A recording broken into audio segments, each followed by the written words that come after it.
This week, we have another one from the vault. Yes, it has been there a while.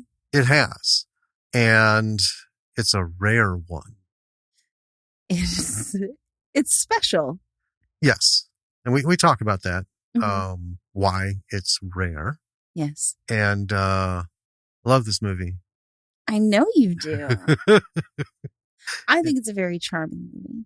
I think it is. There's a lot to say about it. And, the biggest part about it, I think we cover pretty well on what it is. We introduce a new term. Yes. Yeah. See how that goes. Wow. It's going to catch on like wildfire, and pretty soon we'll see it all over social media. I love your positivity. Yeah. But, it's one of those could watch a million times and will watch a million more times. Because we have it. Yeah, we do. Physical media, baby. I think we should jump into this. Yeah, we don't need to spend so much time on foreplay. Let's just get to it. Yeah. All right. Let's go.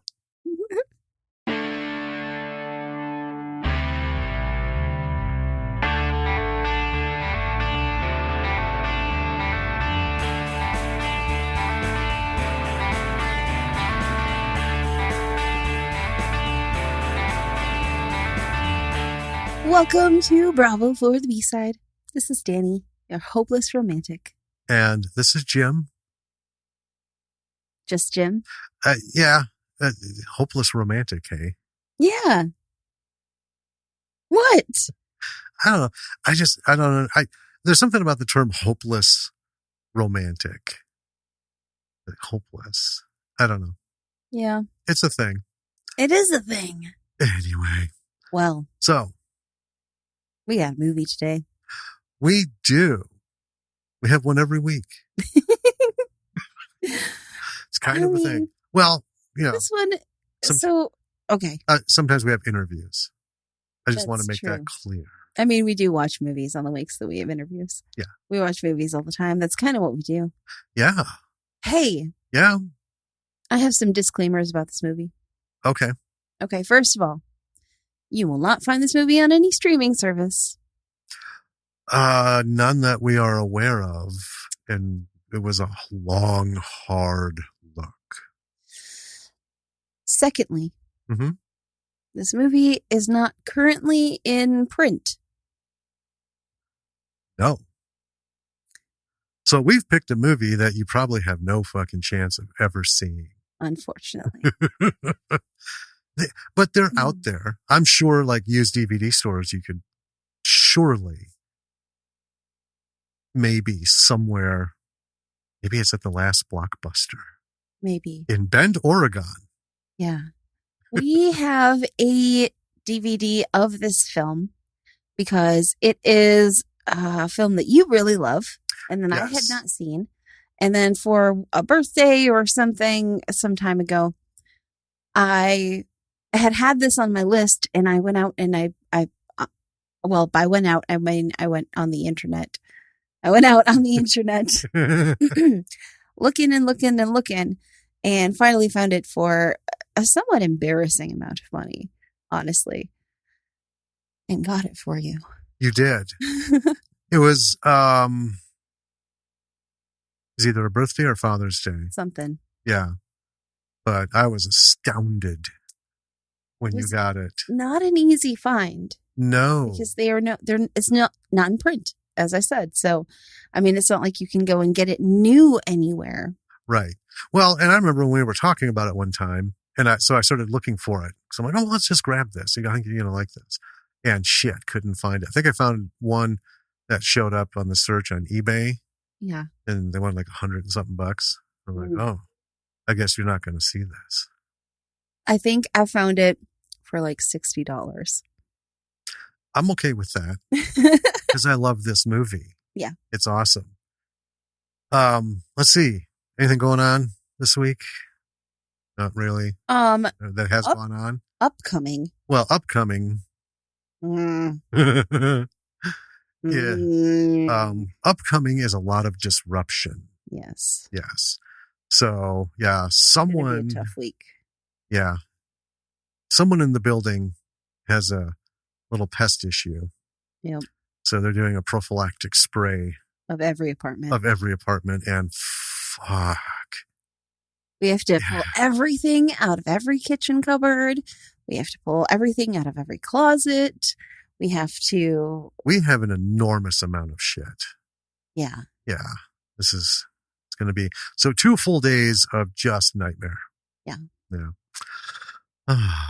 But on the upside, by the time this episode comes out, our little YouTube channel project should be live. Yeah. Do you want to say anything about that? I don't. Not until it's live. Oh. Yeah. Well, by the time this comes out, it will be live. Maybe. What if something happens? See, then I've given misinformation. Oh my gosh. Fine.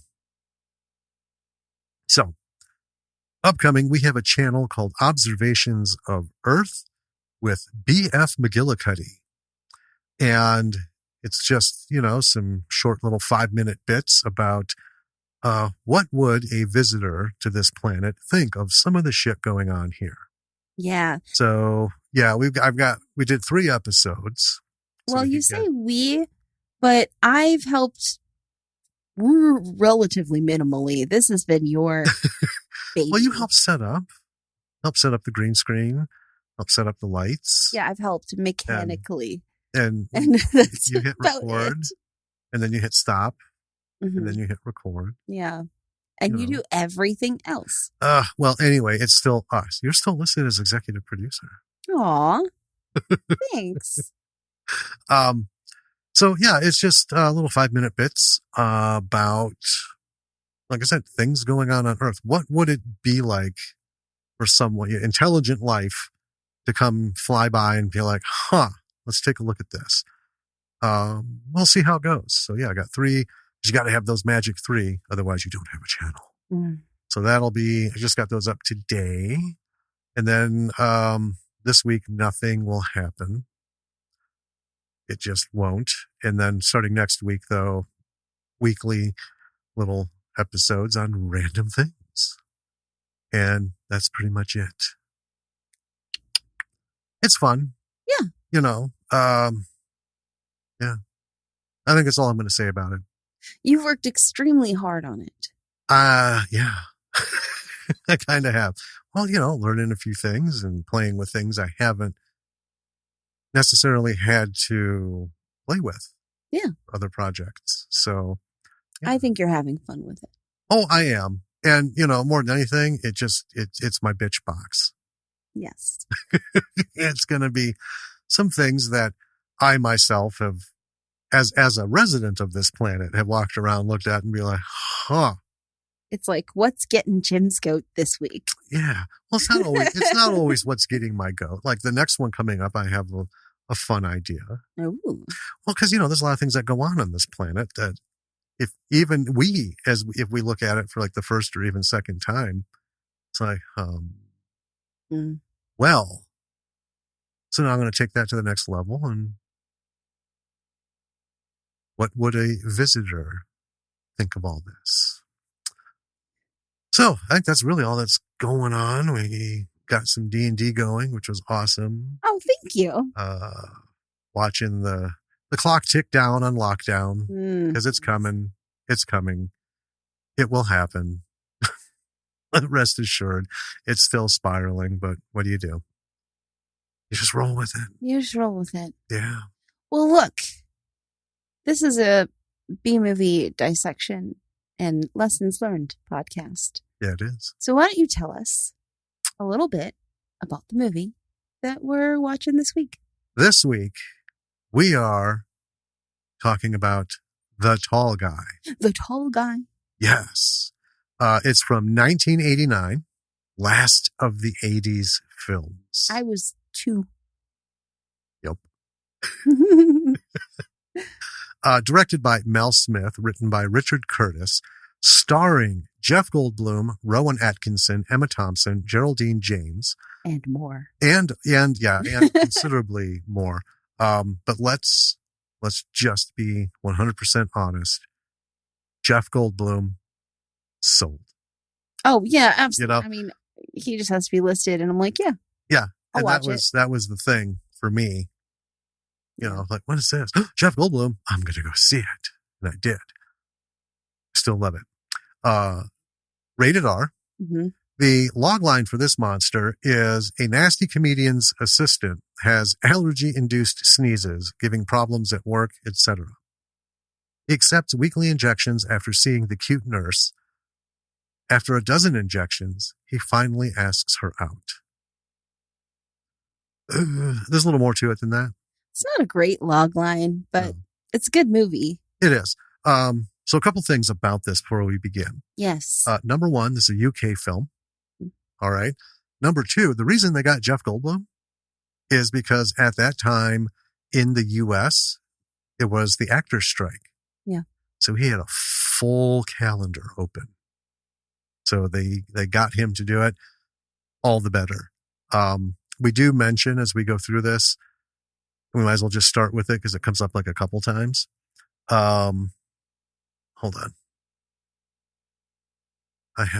You have a glasses strap thing happening. I have all kinds of stuff. I wore a collared shirt today, which is not usually what I do. Anyway, so yeah, I'm hearing this in my ear. It's driving me mad. Anyway, UK film. So this is like 100% UK humor. Yes. Yeah, Jeff Goldblum. It's like the only American element. Mm-hmm. But it's great. Also, this thing floated around for about a year before it showed up over here. So it had a pretty big ride. However, the global earnings were about 500,000. That was it. Yeah. Which is, for an indie film, that would be phenomenal. For a B-movie with this kind of talent, yeah, I don't know. And we didn't dive into all the distro stuff. So I'm not sure what kind of actual distribution it had, just that it took the slow boat over here to get over here for quite a while. Yeah. Yeah. Well. So why don't you bring us into this bad boy? Okay. Well, okay. Let me get myself set up. Okay, I'm ready. Let's do it. So we see a man, Jeff Goldblum. He's preparing for a show. He's like in front of the mirror in the green room. He's talking to himself in his head. Mostly it's about how he's like dissatisfied with what he's doing. Right. And then he goes on stage to introduce somebody else. Yep. And so you're like, oh, okay. So he's the assistant in the show, and he's not particularly famous, and he's not the focus of the show. No. And he mostly throughout the show gets beat up by the main performer, who is played by Rowan Atkinson. Yes. And Rowan Atkinson's freaking hilarious. Oh, he's well, it's funny. He's funny in the bits that he does, and he's funny throughout the film. Yeah. But he's a very straight, because most of what we see of him is not the show. Right. It's a little bit of a spoiler, but yeah, he does well. But as we find out, we'll see. So as Jeff's character is leaving the show, he's about to go out the back door, and there's this like crowd of paparazzi out there. Yeah. And they cheer when the door opens, and then he walks out and they're like, oh. Yeah, they just sort of like, oh. Yes, okay, never mind. It's not him.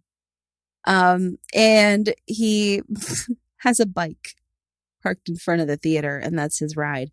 So he hops on it and he's riding his bike, and he's like also constantly sneezing and blowing his nose. Yes. As he goes along. At one point he reaches into his jacket pocket and like pulls out just like a bunch of wads of Kleenexes. And I really like the intro to this character in this movie because we learn an enormous amount about him through his little voiceover, his talking to himself. Right. And he gets home and we learn a lot more about his home life. He lives with a woman who's also his landlady, and she's always got strange men over. Yeah, as roommates, they're not together. Right. Yeah. Right. Yeah. But she's always got like her boyfriends over. So he regularly walks home and or gets home and there's like a naked man wandering through his apartment. Yes. And it's very casual. Did you get the bit where we meet him with the first one? No. So, Goldblum's character is named Dexter. Mm-hmm. So Dexter, he comes home, there's this naked guy. He's sitting and he flips on the TV. He sees his boss, Ron Atkinson, who's Ron Anderson. Yes. The comedian, on TV and stuff. So anyway, the nude guy just kind of comes out and the roommate introduces him and then Dexter sneezes on his dick. Oh, yeah. Because the guy's he's sitting and the guy is just right there. Right in his face. Yep. Oh, sorry. Oh, man. Oh. He checks his messages and his answering machine isn't working quite right. So it's this guy, his agent, I'm guessing, who is addressing him as Dexter. And he has to leave like multiple messages because the machine keeps cutting him off. And then his landlady, whose name is Carmen, comes down and her naked companion, still naked, they both sit down and just start talking with him. And it's just like a friendly chat. It's not, like we have to talk about something. It's just like regular, conversational kind of stuff. Dexter has a lot of allergies. She says that he's allergic to everything. Yes. And we also learn about his kind of past string of girlfriends. Yeah. Who are all very interesting characters. The failure train. Yeah. As it were. Yeah. Oh, man. So a bit later, we see him going to the doctor about his allergies. And this was funny because there's a guest doctor there who is a psychiatrist or psychologist. Right. And he has the physical look of somebody you just don't want to bank on for getting you through anything. If I walked in somewhere and that guy came in and was the doctor, I would be like, huh. He looks like he missed his last Thorazine drip.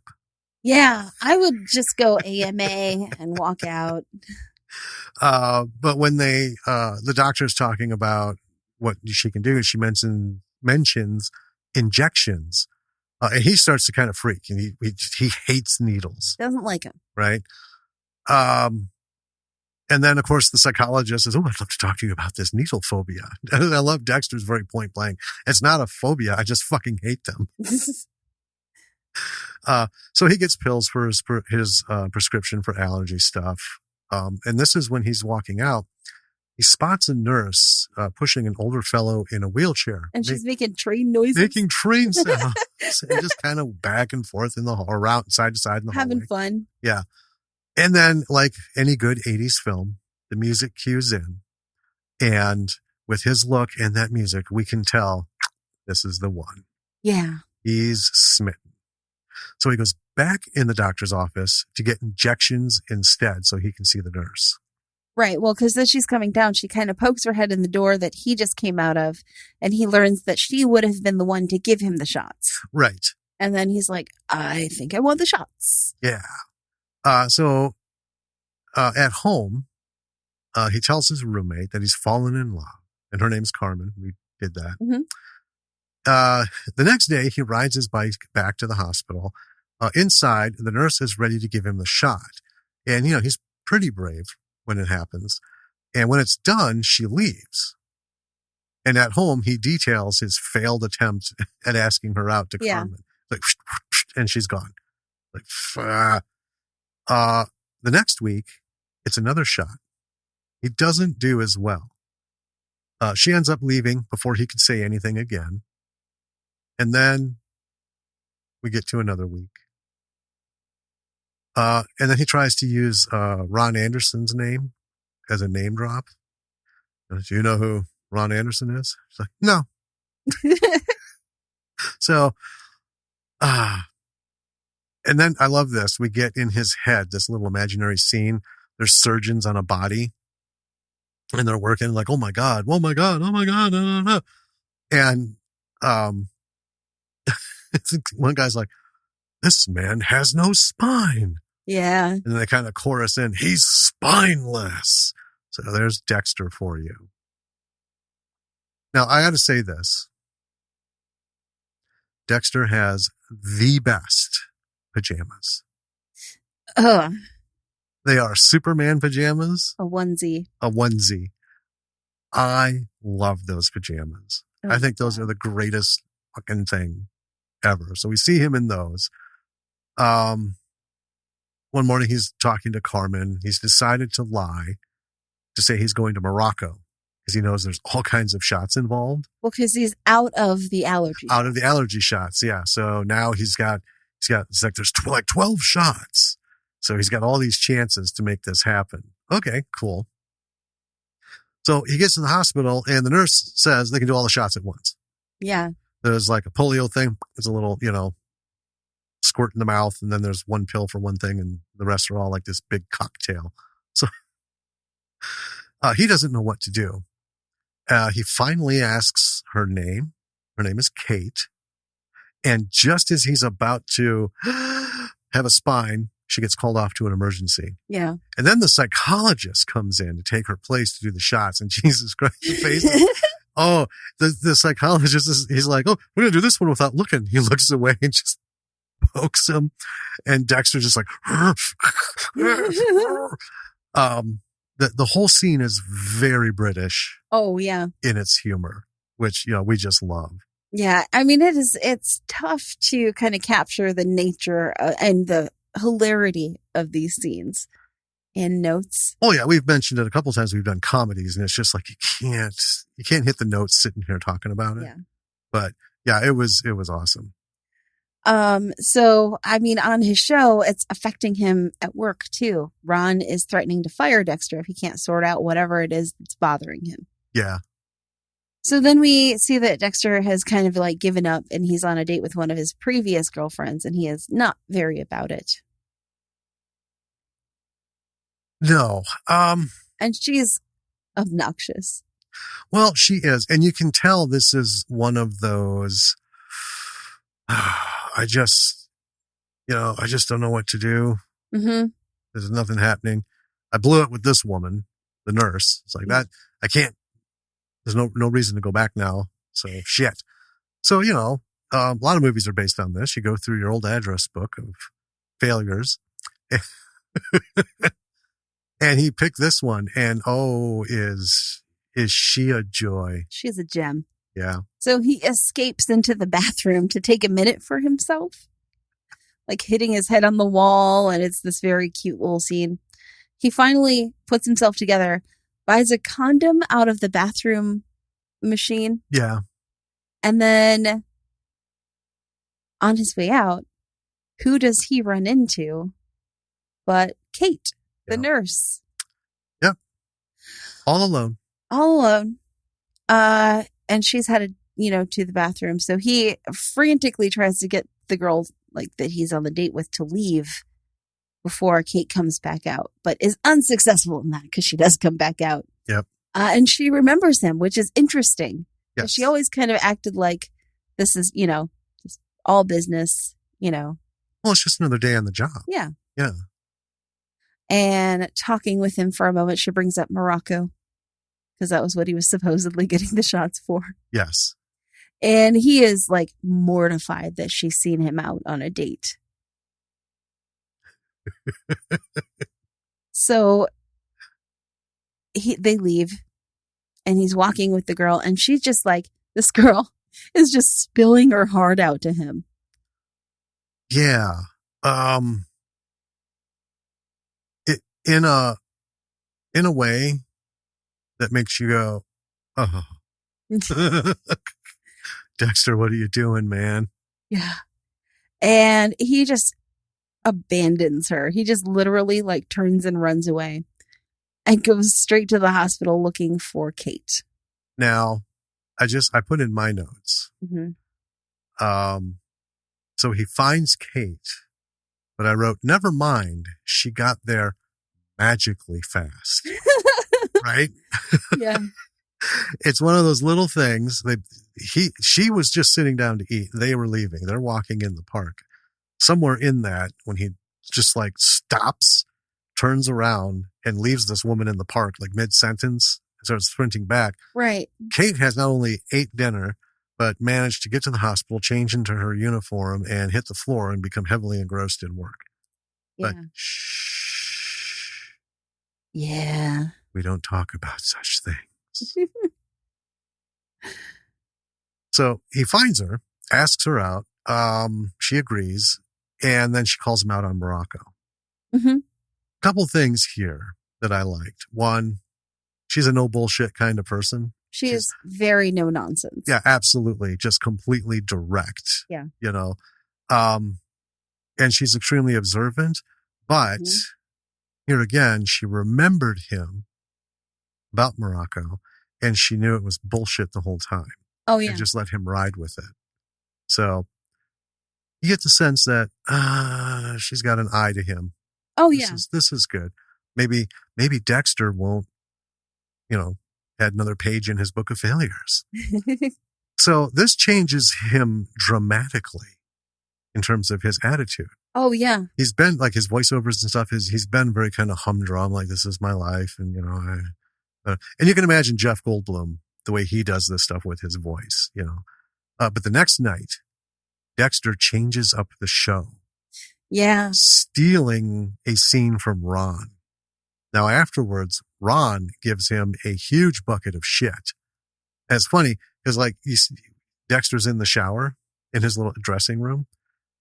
And Ron just storms in, throws the curtain back, and just starts laying into him. Right. While this man's wet and naked. Wet and naked. What a classy guy. Mm-hmm. So Dexter meets Kate outside the hospital. She says she's tired. Well, yeah, when he meets her, she's sleeping. Yeah. Leaning against a lamppost. Yeah, because she's, she's a nurse in a very busy hospital. So you can kind of get it. She's not up for dinner. Then she asks if he's going to walk her home or not. And then we get to walk with him, of course. I like how she does it. Because she's like, so are you going to walk me home or should I just get murdered on my own? Yeah. When they get back to her place, they have this very offbeat talk about sex, about the whole, I don't even want to get into it. You need to see it, folks. It's pretty clever the way it's worded and just her attitude towards it. But in the end, she's up for it, but not because she's just drag-ass tired, but she does say she's off the next day and he should come by. So clearly she likes him. And then we cue the triumphant music, and then we have Dexter flitting through the park, and we have a giant full moon in the backdrop, and we see Dexter doing a cartwheel in front of the moon, and then another one on the way back, and some backflips and stuff. Yeah, it's fun. So the next day, he meets her in her house and learns that orange is her favorite color. Like, everything is orange. This is an orange apartment. Yes. Yes. It's very bright. Very bright. Yeah. And they get busy. And it is an amusing scene. A couple of kind of highlights, like the feathers in her duvet set off his allergies. So she just takes the whole comforter and throws it out the window. Yes. Yeah, they destroy her apartment. Yeah, they do. And he ends up missing the show because he is so caught up in being with her. So at the show, there's another guy in his place, and this guy is being much funnier than Ron. And Ron is not happy about it. Right. And that guy is Charlie, who's like a stagehand. Yeah. So after the show, Ron has had enough. He fires them both. So when when Dexter tells Kate about this, she's very sympathetic. And then together they destroy Ron's billboard. Yeah. Oh, well, they vandalize it. Well, yeah, we get this montage. Yeah. The 80s montage. Oh, yeah. And that's why I was saying 89 is like one of the last of the 80s movies. Mm-hmm. This has the flavor of the like early 90s rom-coms, though. Oh, yeah, we're going to get to that. Yeah. Yeah. But yeah. And there's this it's a cute musical montage about they're dating. Mm-hmm. And it's clear this is meant to be. Well, let's not forget to mention in this montage with all this great music, singing underwear. Yes. Yes. Yep, they're singing underwear. I think it's in this one, but it might be toward the end of it. Yeah, I think it's toward the end of the montage when the music is kind of done and, you know, there are like little breaks kind of in it. There's one point where she finds his Superman pajamas and she's like, if you ever wear these again, I will leave you immediately. Yeah. And there's this great argument. He's like, oh, these are excellent. She's like, 2 people could fit in those. Oh, yeah. Like, oh, bullshit. And then, yep, they've got them. They're both in them. They're walking down the hall. Yeah. So we're looking through a doorway and they come across the doorway in the hall and you just hear, I told you so. It's very cute. Yes. At the end of it, she is telling him that he needs to get another job. Yeah. She's like, it's bad enough that I'm dating an actor. I don't want to be dating an unemployed actor. Right. And it's not like mean-spirited the way she says it, but it's also like, you know, get something else to do, bud. Well, the thing with this is her character is written this way, and Emma Thompson does a great job with it. But it is a very British thing on being straightforward, but not to, you know, intentionally harm. It's not malicious. No. You know, like here in America, you know, our movies are filled with people who are taking like little light comments and turning them into these disastrous, soul-shattering insults. Oh, I know. With their tone and aggressiveness and stuff. You know, she's just very up about it. Yeah. You know, it's kind of refreshing. It is. I really love her attitude and the way that she goes about things. But he goes to his agent who's not optimistic about his prospects. No. There's like one small scene where he's at an audition. It's just it's a one-liner. And it's just awful. This is the kind of shit that he's getting sent out on. We're you know, led to believe. Yeah. So after a while, you know, he's looking for work. His agent sends him out to this musical about the Elephant Man. Yes. The notion is ridiculous, and it's played up pretty well. And then we learn at the rehearsals that Dexter cannot dance, nor can he sing. Right. At all. And this is a musical. It is. The director kind of bullshits him into taking the part of the Elephant Man, which weirdly is the lead role. Mm-hmm. But he doesn't speak. No. He just kind of goes, ah! And is physically present. So as the rehearsals go on, we get, you know, all these different shots of things happening. Dexter ends up talking to the female lead. And in one conversation, she's clearly hitting on him. Oh, yeah. You know, she like straight up asks if he's married. Right. And then she's married too. Yeah. But you can tell there's this thing going on.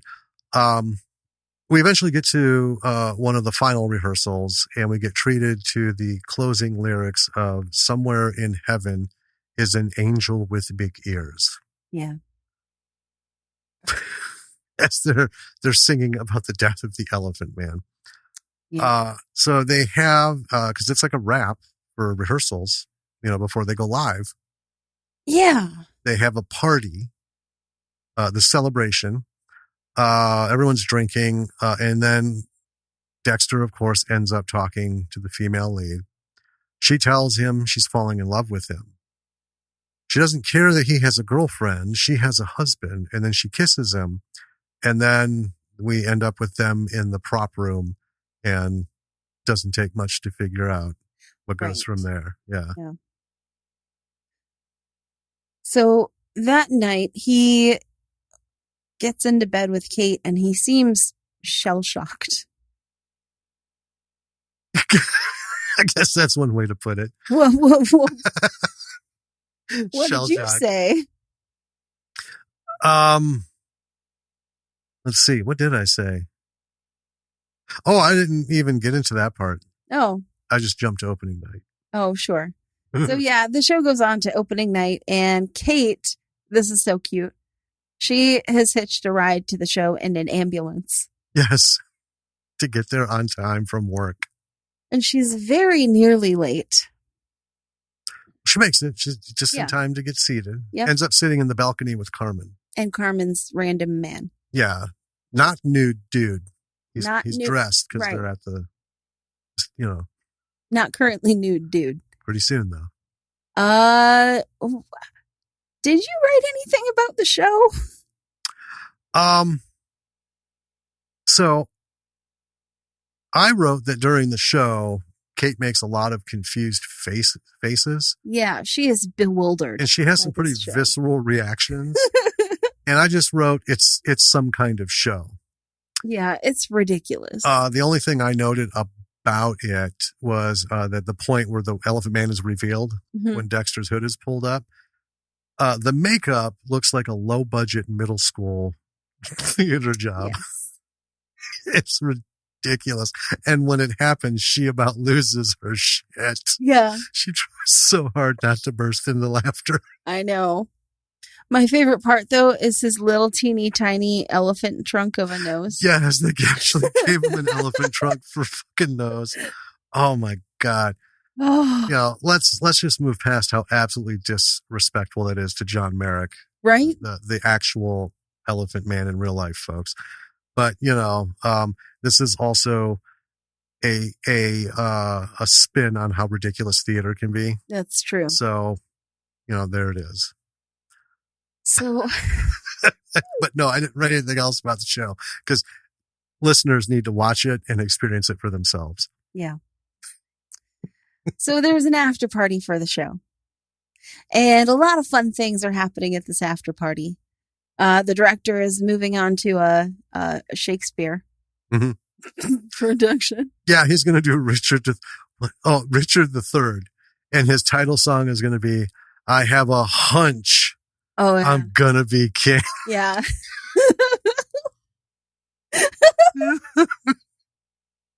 and there is at one point him and this other guy are working out the song as they're drinking, just having fun. I'm like, oh my fucking God. I have a hunch. Are you all right? I am. I remember the way he says it too. Yes, I do have a song. It's I have a hunch. I'm gonna be king. Oh God.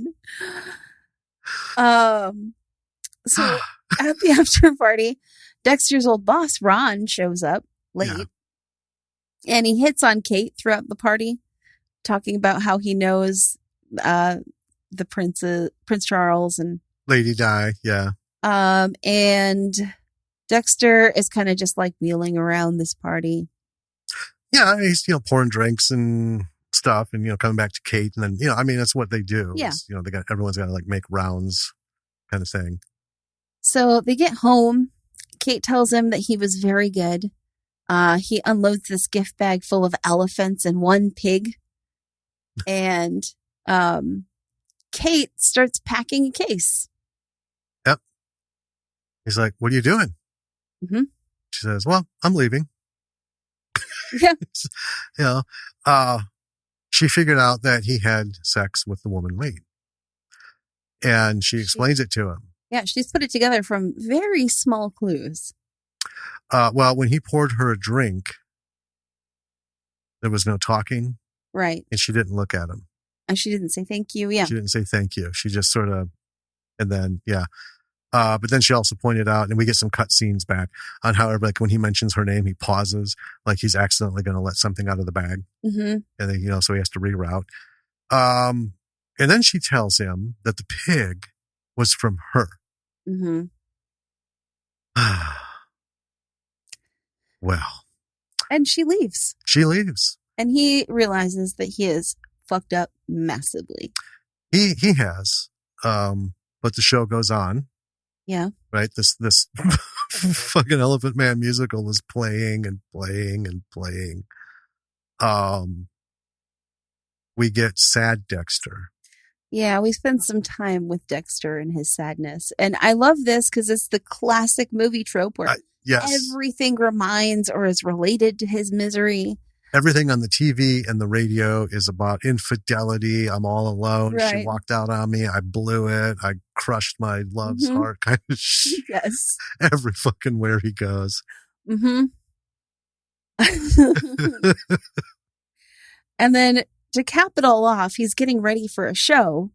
Yes. And he sees on an awards program, right? Yeah, it's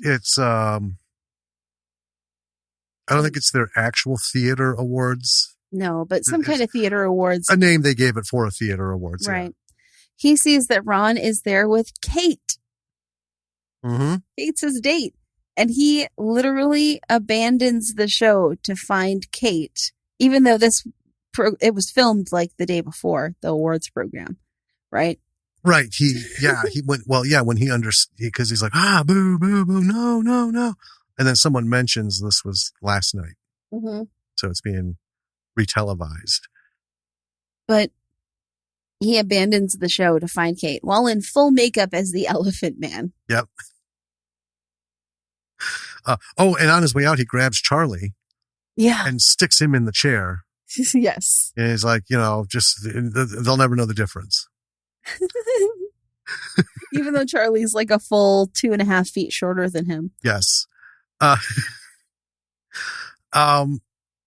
he bolts out, and then we see him in Ron's dressing room at the theater where Ron does his little review, and ends up tying up Ron and taking his car, right?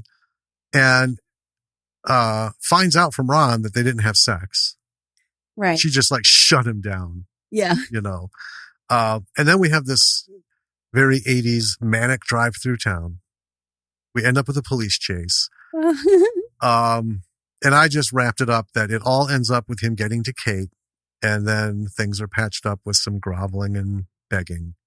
Yeah. And we have like the hospital patients chime in. Yeah, it's again, it's an 80s thing where, the reality of the situation is totally blown away. They're like, oh, come on, give him another chance. Yeah. And we get this like cheesy, sweet ending music. Yeah. And it all works out in the end.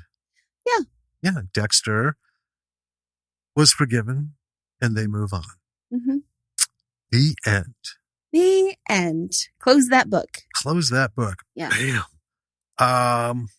So because I have it right here in my notes. Go for it. I'm pointing to it, people. This movie, as we were talking about it, I was thinking this is a weird genre of film. Not in the typical genre assignments that we have, but this is a type of film that I don't know that has had a name. And we're talking about like transition movies and stuff, and it didn't sound right. So I came up with it's a tadpole movie.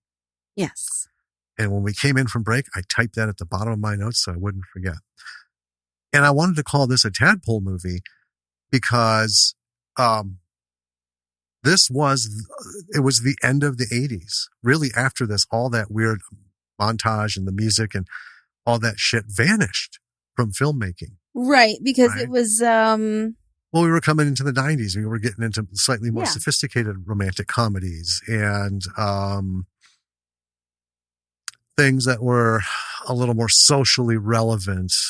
I say that with a lot of, no one was truly brave right away, but we got to it. But I call this a tadpole movie because it was the end. It gave us the end of one era, but it also introduced things that created tadpoles that weren't right away taken, right? They had to grow. So a lot of stuff, what happens in this movie, set the tropes for movies like,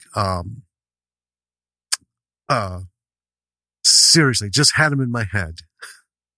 I can't help you. Love Actually. Yes. Notting Hill, right? Love those movies. If you watch those movies after having watched this, folks, you're going to see, oh, yeah. Because a few things that happened in here hadn't happened in the 80s films, right? Yeah. They weren't as mature or sophisticated in their delivery. So they were tadpoles. It took a little while, but eventually, other films got the full grown, frog, right? Okay. But it set the course for a lot of things. But and Notting Hill, yeah, Love Actually, these are UK movies. Mm-hmm. And there's some before that too. But by the time you get to those bad boys, I mean, it's like they took the nuggets from this movie and ran with it, and they work. They do work, and they were taken into like American cinema as well. I can't even rom-coms are not my cup of tea. Right. I'm looking up 90s romantic comedies to refreshen my memory. Oh boy. Not all these are comedies, but and now Google's kind of weird. How about As Good as It Gets? That is a romantic comedy. Not in the same vein as this, though. There really are not a lot as I'm kind of looking through these. We kind of blew the 90s as far as rom-coms. Maybe. She's All That. I mean, there was a lot of transforming people kind of romantic comedies. Yeah. That was a very much the first one that popped up is Son-in-Law, which is just a fucking monstrosity. Well, I think 90s is where we came up with that horrible fucking word, dramedy. Yeah. I'm trying to think of the movie with Marissa Tomei and Christian Slater. I can't think of the name of it. It's a romantic, it's a romance film. God, it's not coming to me. But anyway, there's comedic moments in it. Mm-hmm. It's kind of lighthearted, but then it gets super serious. And it heavy. So it's not at all like Tall Guy. I mean, I think it took the United States until the 2000s to catch up with this kind of feel for a movie. Well, yeah. Well, I think they're still trying to be honest. Yeah. So I'm looking this one up because it's bugging me. I gotta put my glasses on. So it's so far away.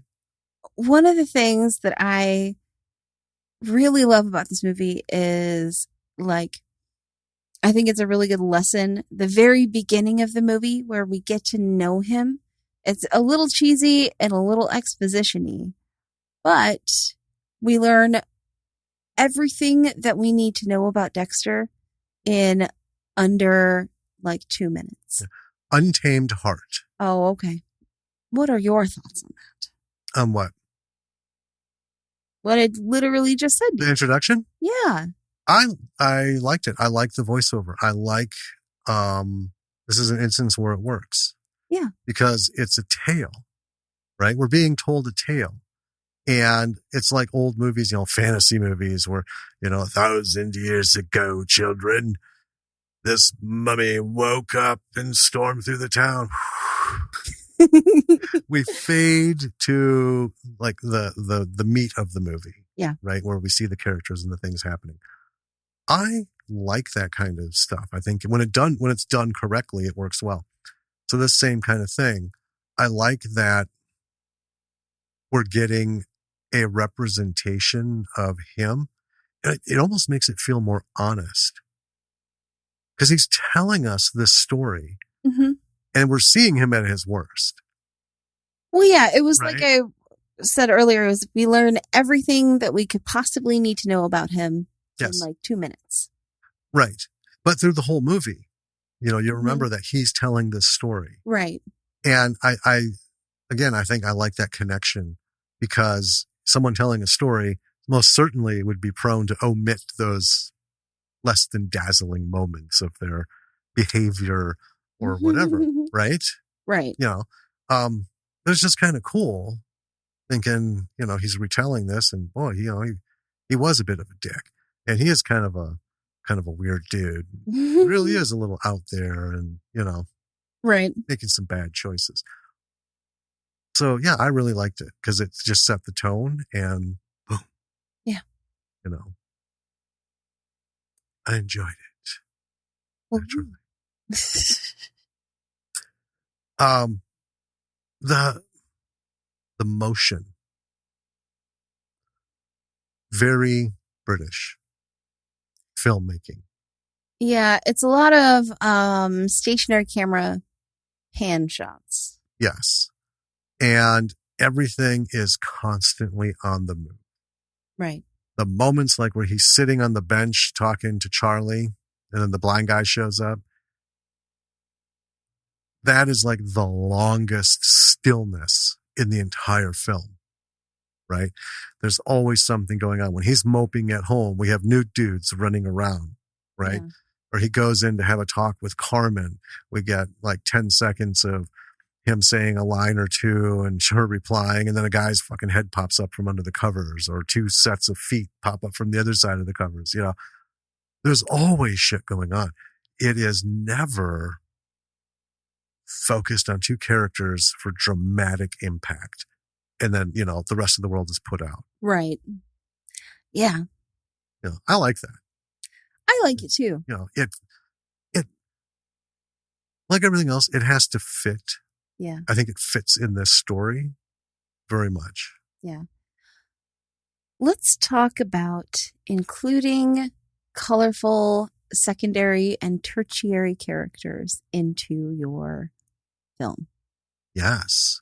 Are you going to roll with it? Well, there are a lot of them, and they're all extremely charming in this movie, and they're all immediately recognizable either by their looks or their behaviors, right? Yes. So he has a blind neighbor. Yes. Right? Who's allergic to his guide dog. Yes, who is the source of a lot of hilarity. Yes. But also like a source of some sage advice for him. Yes. We have Charlie, who is like the stagehand who kind of follows him around from his job to his other job. And, you know. Yeah. We have a lot of the characters in the hospital. Yes. Mm-hmm. And they're all entirely unique. And they all have their own voices. And that is not easy to do. No. Especially when you don't get, I mean, all of these characters have maybe a total of 1 to 2 minutes of screen time throughout the whole movie. You know what I mean? And they're distinct and memorable. Mm-hmm. It's a very British thing. Yes. And television. Because anyone who's ever grown up watching the Benny Hill show, I mean, it's all about him, right? So he's like the Ron Anderson. Sure. You know? But there's these recurring characters, but then there's the people that you know are only in that one episode. And if they have any interaction with anyone who's speaking or they have a speaking part, it's not just some silly, mundane little thing. You know, it has like a whole body to it. Like you said, the hospital, these patients. Yeah. Again, we don't have any backstory. We don't have anything. They don't have anything to do with anything. They just happen to fucking be there wearing, you know, hospital gowns, but they have their own voice, mm-hmm. and they're like up in it. Oh yeah, and there's a lot of them through this. Oh yeah, you know, you and to the point where when you're watching it, you're thinking, there's a lot of people in the background here. How many of them are going to like come at me? How many of them are going to like come to life and contribute something? Mm-hmm. You know, it's just kind of a cool feel. It's a good energy. It is a good energy, and it makes the world feel more real. if that makes sense. Because they're not just voiceless, shadow faces. Yeah, set dressing. Yeah. Yeah. They're their own thing. I mean, I would say my advice to make people in the background kind of feel more real is, come up with a sentence for your backgroundy characters. If they were to have a line, what would their line be? Right? Yeah. And it just one, right? I mean, yeah. And then kind of like building on that, if you need an extra or someone to say a line, right? Unless it's a line that's like, here's your mail delivery or whatever. If they need to have an interaction that's kind of like a fun interaction, one of the things that they do with these hospital patients is the hospital patients, like their line matters a lot. It tells you a lot about them as much as you can learn in a line. Yeah. Right? Like, I think there's one and he is complaining to Kate about his stab wound or something. And she just turns and she's like, well, you went and robbed a store or whatever it was. Right. I can't remember exactly what the line was. The one that she was really glib with and quick has a vacuum cleaner hose stuck in his ass. Oh, that's right. Yeah. That's the one. And he's listed in the credits as such. Man with vacuum cleaner hose stuck in his ass. Right. I mean, you come up with the one or two lines to make them memorable, because here's your mail delivery is incredibly boring. But the quick one in this, like, hey, can I get a little medical attention? And she's like, you can wait. You're the one who decided to shove a vacuum cleaner up your ass. Exactly. and that's the thing is it clearly we remember it. And they put it in the credits. But when writing characters, and I don't mean your protagonist and your antagonist and the heroes and stuff, all of these man number 1, attendant number 2, fucking nobody characters, that are to help people pad their resume as they're looking for a part that has a name. Yeah. The up and comings who are really trying. This is the shit they get when they go out. Well, we all know that. Yeah. I mean, yeah, what do you do? I mean, talk to, Kyle Hester was, did extras, he did fucking set work before he was able to finally be an actor. Right. Yeah. It happens. Well, I like kind of you bringing up, attendant number 1, attendant number 2. It's in all the like script writing books. Give them names if you can, even if their name isn't put up on there. And you can even say like Sean, the attendant. If you can. And I agree with you, but you also have to be you have to put in the word of caution. You can lose selling your script to somebody if they read it and there's so many names. Right. Right. So here's a good example. Let's take like an episode of The Walking Dead, like mid-season, blow it up into a 2-hour film. There's a lot of fucking main characters in there. Right. And That's its true. height, they had like 13 people who you had to have the names straight. Right. Now, if you're trying to sell this script, someone's trying to follow what you're writing. And then you start throwing in, instead of, like wall guard number 1, wall guard number 2, you've got Tom and Bob. Well, who the fuck are Tom and Bob now? You see what I mean? They look for that kind of stuff. So it's kind of a balance. But you should, at the very least, think of them as with a name, because that like makes them real. It's like Silicon Valley. Say your name. It forces them to remember. Yeah. See it was human. Yeah.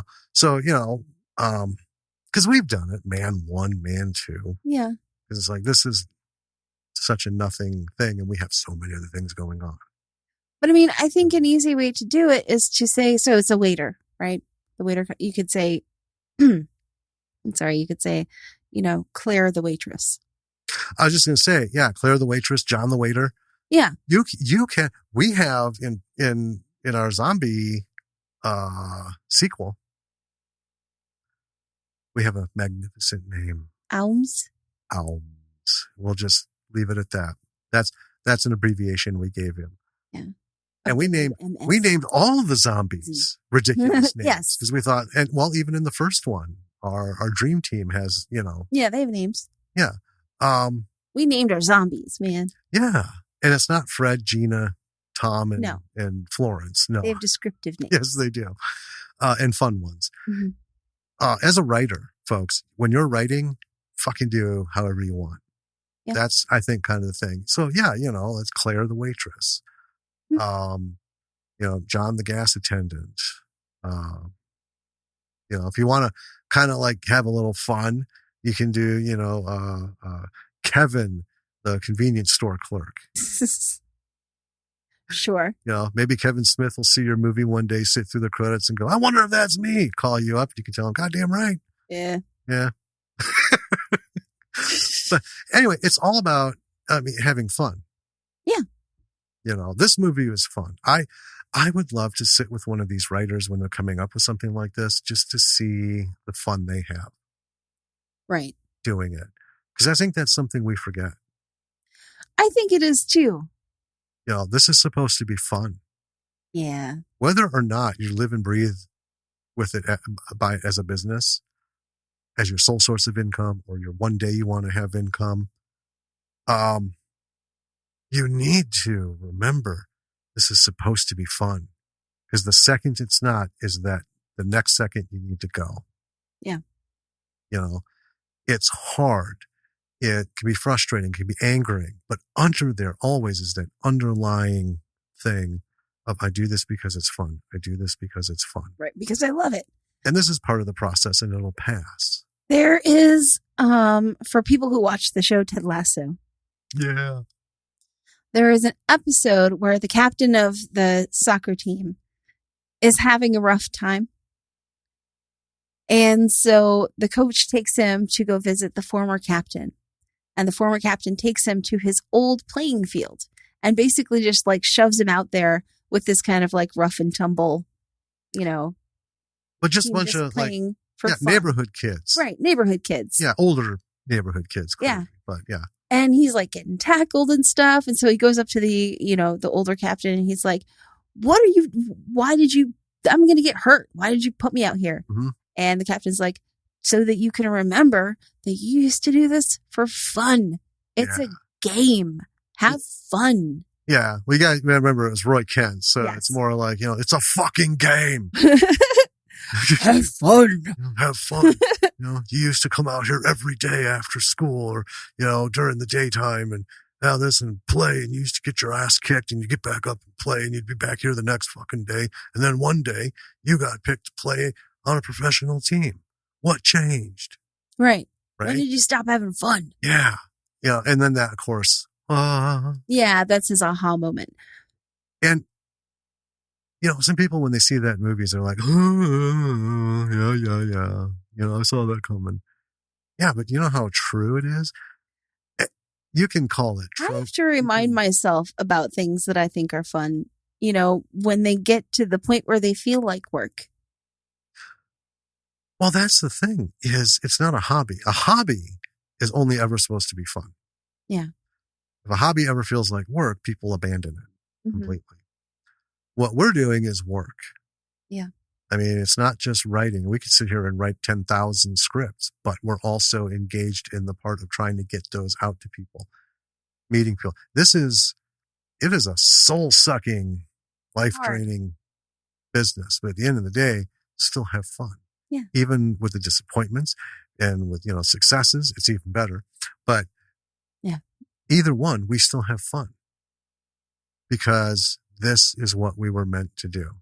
Mm-hmm. And this is what we do. And we met all these wonderful people. We got things going and it's just great, but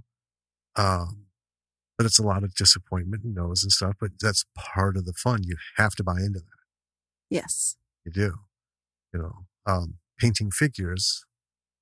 That's fun. You love painting figures. I do. But when it gets to be like, I stop. Like we bought a bunch of them and you were like marathon painting. Yeah. I'm going to get these done before we play. 1, 2, 3, 4, 5, 6. I had fun doing 10, it. 11, 12. But then one night you're like, you know what? I think I've done enough. it's just starting to aggravate me Mm-hmm.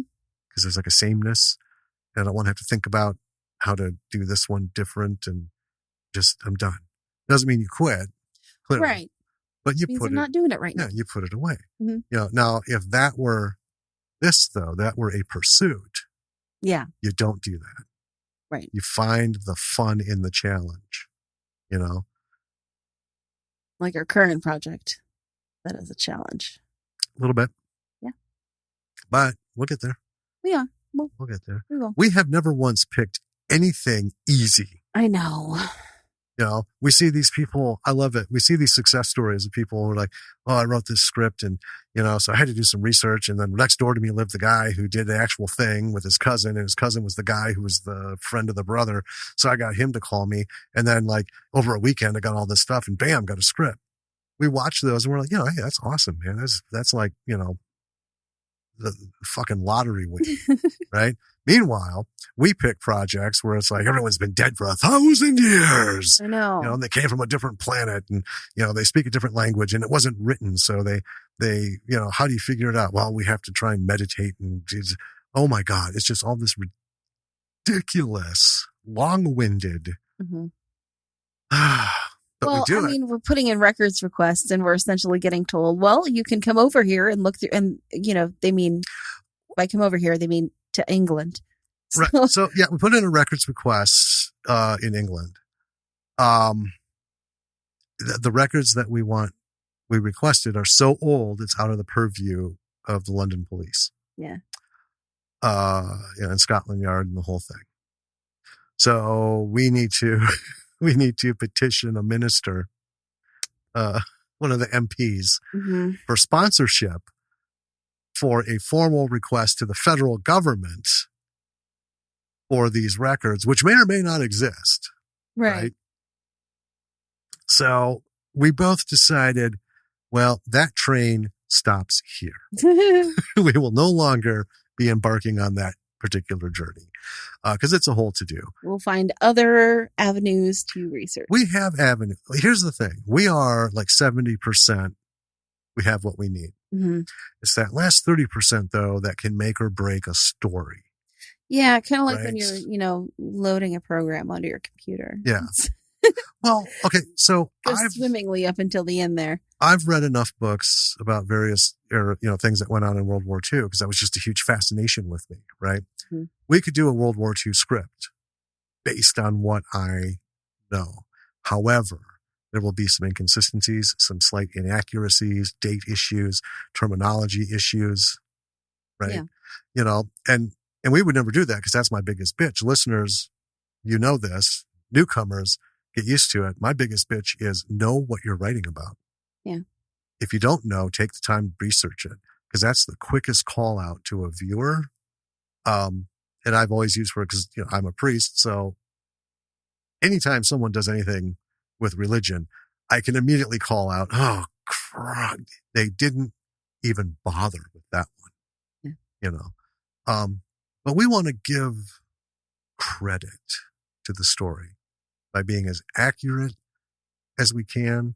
And the sources of information that we're pursuing are not news clippings, not in books. Right. Right. This is stuff that it's tangible, but it's sort of borderline ethereal. Yeah. But it's what's going to make it 1,000 times better. Well, it deserves the work that is being put into it, is what I'm going to say. It does. I mean, it deserves to be as, I don't know, as good as it can be. And it can always be better when you have more information. Yeah. So The Tall Guy, if you can find it, folks, watch it. Yeah. Absolutely. Jeff Goldblum. It's funny. We just had Lily watch The Fly. I know. We watched another Jeff Goldblum movie this week. We're getting Jeff Goldblum all up in our faces. Well, because of our 100th episode, and Ryan Kruger, that was his movie, and so we told her about it and we discussed it. We're like, oh yeah, she can watch this. And she's 12. And she's like, Jeff Goldblum, I'm sold. Everybody She loves him. loves him. Yeah. He goes, he's just so beautiful. And then when the movie started, she goes, look at his hair. It is magnificent. It's great. Anyway, so see this and enjoy, revel, and join me in the birth of a movie expression for this tadpole film. Yeah. That spawned other tadpole films. I was just looking to see if it is available on any streaming services. And according to this website, which is TV Guide, because you can look and see if it's on any streaming services. Right. It says, loading, please wait. Okay. But it said that for the last 3 minutes. So, yeah. Well, see, this is what I'm talking about. It'd be awesome to have a watch party. Yeah. We couldn't do it in public, but, anyway. So, B-Siders. Watch it. Yeah. And then head out to our own website. www.lordsofmisrollproductions.com. Oh, my God. Killing it. You just killed it. I know. I nailed it. Sure. Okay. I'm awesome. All our stuff is there. Everything is there. And there's to be some more stuff there once I get the observations of Earth with B.F. McGillicuddy. I'm deciding whether or not to have it as its own page or to put it under our projects page. And our YouTube link takes us to the podcast. I could do another one, I suppose, for McGillicuddy. I don't know. Got a little work to do. Hey, by the time you're listening to this, folks, I may have had all that shit sorted out. He'll have figured it out. This still says loading, please wait. It'll never show up anywhere on any streaming service. And if you want to make some 8-digit bids on our copy of The Tall Guy, go ahead and scroll down the page and find those email links and shoot us a note. Email us, check out our social media pages, check out all our stuff. Merch site, Patreon, all the stuff. Yeah.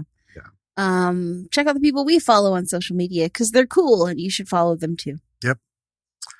And as always, got things in the works coming up. So can't say what they are. Nothing's locked down yet. Plus, we like to keep shit as a surprise. So yeah. There you go. Mm-hmm. All right. All right. Well. Hey, you know what? What? I'm just going to do this. Just because we never hit these buttons on our boards. Mine's not even set up. I know.